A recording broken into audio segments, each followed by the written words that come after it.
اس وقت پورے ملک میں لاک ڈاؤن کی کیفیت ہے، ہر جگہ لاک ڈاؤن لگا ہوا ہے، مساجد میں نماز کی پابندیاں ہیں، نماز میں صرف چند افراد ہی حاضر ہو سکتے ہیں۔ تو اب ہر طرف سے سوالات آ رہے ہیں کہ رمضان المبارک کی آمد ہے، ہم تراویح کی نماز کیسے ادا کریں؟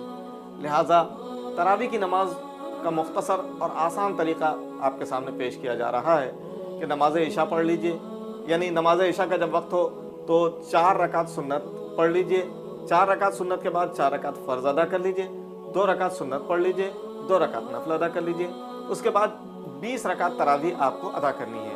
20 رکعت تراویح کے لیے آپ چاہیں تو ایک ساتھ نیت کر لیجئے اور چاہے تو ہر 2 رکعت پر نیت کریں۔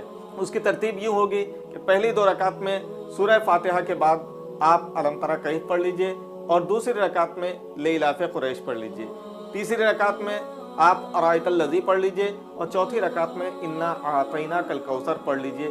یہ 4 رکعت جب آپ کی مکمل ہو جائے تو تسبیح تراویح پڑھ لیجئے۔ تسبیح تراویح یہ ہے: سبحان ذی الملک والملکوت، سبحان ذی العزت والعظمت والہیبت والقدرت والکبریاء والجبروت، سبحان الملک الحی الذی لا ینام ولا یموت، سبوح قدوس ربنا ورب الملائکۃ والروح۔ اس کے بعد مختصر سی دعا کر لیجئے۔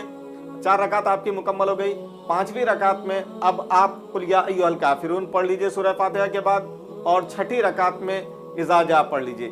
7ویں رکعت میں آپ تبت یدا پڑھ لیجئے سورہ فاتحہ کے بعد، اور 8ویں رکعت میں قل ھو اللہ احد پڑھ لیجئے۔ 9ویں رکعت میں آپ قل اعوذ برب الفلق پڑھ لیجئے اور 10ویں رکعت میں قل اعوذ برب الناس پڑھ لیجئے۔ یہ 10 رکعتیں مکمل ہو گئی۔ ہر 4 رکعت میں آپ تسبیح تراویح پڑھیے اور اس کے بعد یہ 10 رکعتیں بقیہ اسی ترتیب کے ساتھ پڑھ لیجئے جو بتائی گئی، کہ یعنی الم تری سے قل اعوذ برب الناس تک۔ اب یہ آپ کی 20 رکعتیں مکمل ہو جائے گی۔ ہر 4 رکعت پہ آپ تسبیح تراویح بھی پڑھ لیجئے اور مختصر سی دعا بھی کر لیجئے۔ اس کے علاوہ ایک چیز یہ یاد رکھیں کہ اگر آپ کو یہ 10 صورتیں یاد نہ ہو تو اب آپ کیا کریں گے؟ آپ کو جو قرآن شریف میں سے یاد ہے یا جو مختصر سا قل اللہ احد رب الفلق انا اعطیناک جو بھی آپ کو یاد ہے، آپ وہ بھی تراویح میں پڑھ سکتے ہیں۔ ایسا ضروری نہیں ہے کہ یہی پڑھنا ہوگا، لہٰذا آپ کی تراویح ادا ہو جائے گی۔ اس میں بس یہ آسانی ہے کہ اس میں ترتیب آپ کی قائم رہے گی اور آپ کم سے کم تر بولیں گے۔